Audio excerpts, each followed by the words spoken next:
So now we need to generate Google API so that we can use Google Autocomplete, so that our bot can recognize that user is typing in a location and not some other type of stuff, and so that our bot can afterwards pass on this location to Foursquare. So let's go to console.developers.google.com. I'm nearly sure that most of you have a Google account. I have already enabled an API on my current Gmail account, so I'll just log in with a different one. Not Gmail, sorry, with my current Google account. Section that we're interested in is Google Maps APIs. So we need to click on More and choose Google Places API Web Service right here. So first of all, we need to create a project. Let's do so. Let's name it My Messenger Bot.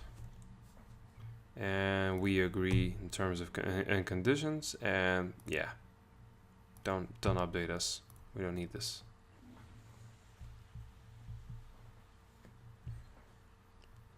So now the project is created.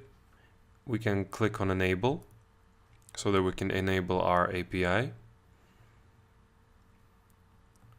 And let's go to credentials. We can actually skip this step and just go to API directly, because we don't even need any of this data. It's not necessary for our bot at the moment. And I've clicked on API key here, if you noticed, and I just skipped this step.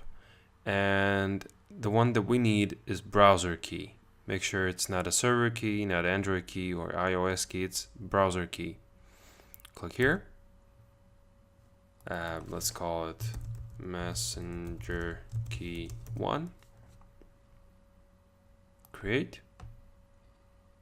And there you go. Our API key is created.